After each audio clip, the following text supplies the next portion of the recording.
I'm here with Pat Musi from Musi Racing, and we're going to be going over this absolutely phenomenal 1967 Chevrolet Chevelle.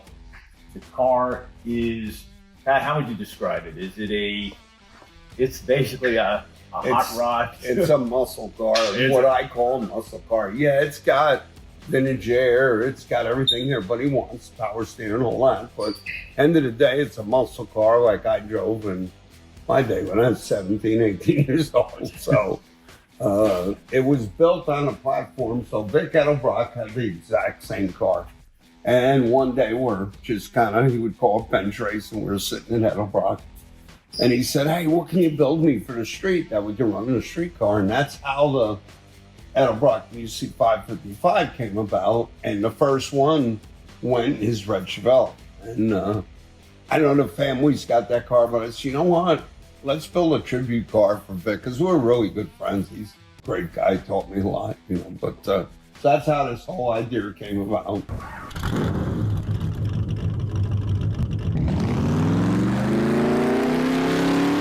I'm going to step back on this one and let Pat go over exactly what's underneath this hood of this car. So this is our 555, which we've been doing for about 6-7 years now. We did the first one for Vic, who had the twin to this car. I helped him with the build, and he wanted to know what I could build that you could drive on the street. And so, I'm pump gas. I run unleaded fuel. Everybody needs to know that. It's fuel injected, and the Edelbrock Profo 4 is about the best I've seen for drivability. The more you drive it, the better it gets. But we've done all that. It's got about 400 miles on the build now on the car, and it runs great. But it's a hydraulic roller, no maintenance. You can drive this thing anywhere. Vic, he was a little shy of the car. It's pretty damn fast, Yeah. We had a lot of fun with the build, and I just wanted to do something for Vic, and this is kind of my tribute to Vic. We duplicated the car. It really turned out really nice. We didn't cut any corners, and it's a turnkey plug and play. But it takes a little bit of driving to learn it, but it's pretty badass piece. Makes 700 horsepower.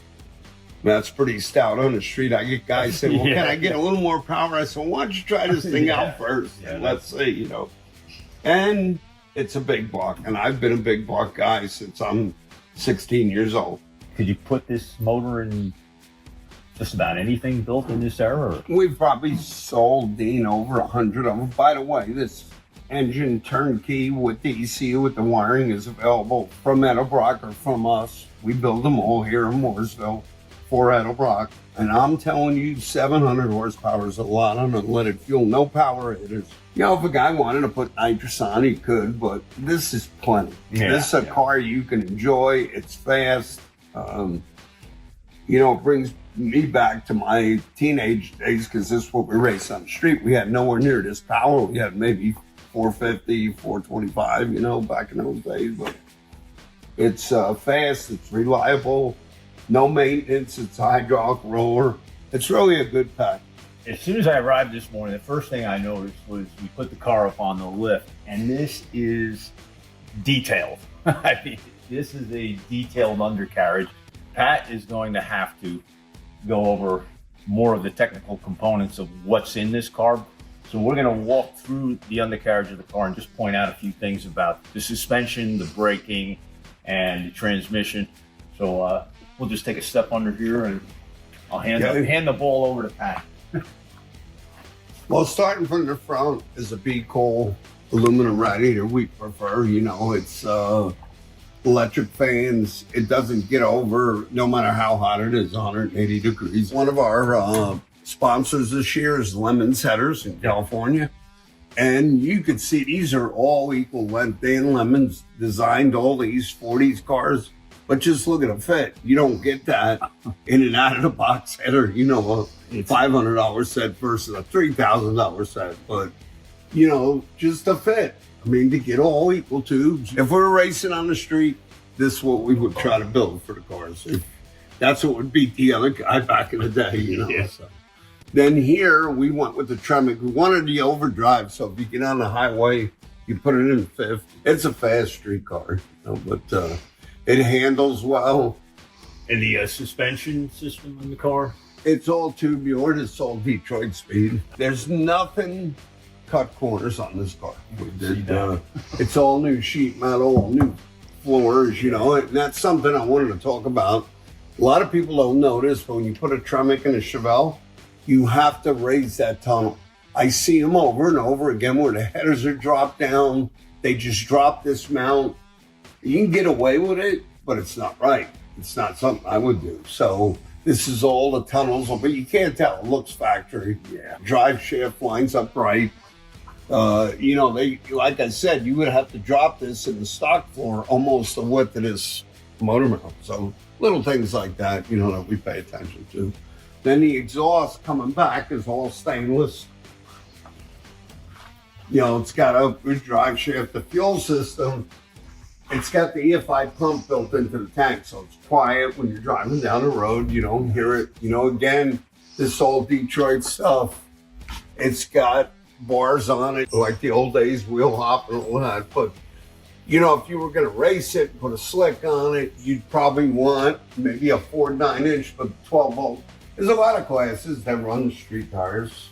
So that's what I went with. So back in the day, there's my Camaro over there. That's what we drove. And we drove cars like this. You know, we went and bought them in the showroom, and then we put headers on them, put a Hurst shifter in it. This we went with the Tremec because we want that little bit of drivability on the highway. Yeah. I grew up racing on the street. That's what started me off in my whole racing career. Incredible. You know, we're pretty critical on how we got the pipes, where we went. There's some Chevelles. I don't like the bumper deal. The factory brought them out there. Yeah. You see the bends are perfect. They tucked in, you know. Well, we did a lot of stuff twice, I can tell you that. Try it, you know, how does it look? Yeah. And try it. So it's nice to see the finished product done, you know. Yeah, it's absolutely beautiful. And at the same time, it's functional. Not just it's functional. It'll drive and it's pretty 135 miles an hour. I mean, yeah, it's a real tire burner. Yeah. The body of the car is really, really extraordinarily straight. You see the interior. This is a leather interior.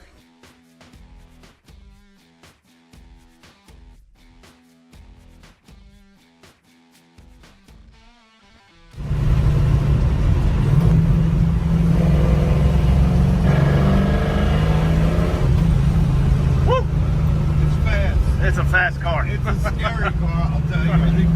Yep.